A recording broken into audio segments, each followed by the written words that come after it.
भागवत गीता अध्याय 5 कर्म संन्यास योग। भागवत गीता के 5वें चैप्टर में हम जानेंगे कि अपने गोल्स को कैसे प्राप्त किया जाता है और किस तरह से हमारा शरीर हमको आलस में बांधने की कोशिश करता है।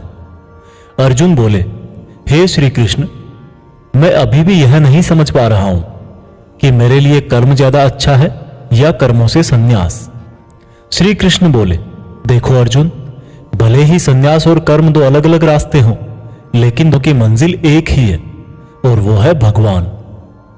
जो व्यक्ति अपने मन को भटकने नहीं देता, जो कर्म करके भी यह समझता है कि कर्म उसने नहीं बल्कि परमात्मा ने किया है, और जो सभी जीव जंतुओं को उसी परमात्मा का हिस्सा मानता है, वह मनुष्य मरने के बाद परमात्मा में ही मिल जाता है।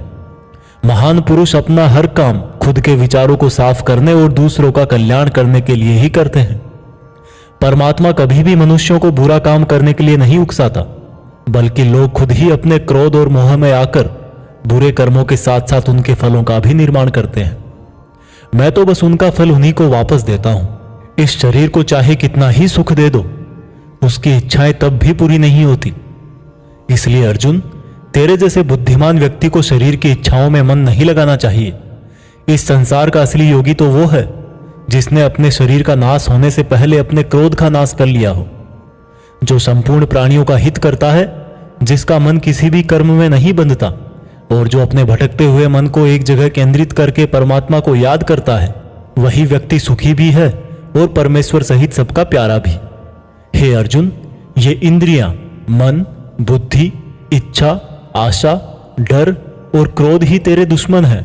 इनका त्याग कर। दोस्तों, हमारी बॉडी यानी कि शरीर हमेशा रिलैक्स रहना चाहता है, क्योंकि बाय नेचर शरीर एक निर्जीव चीज ही है अगर उसमें आत्मा ना हो तो।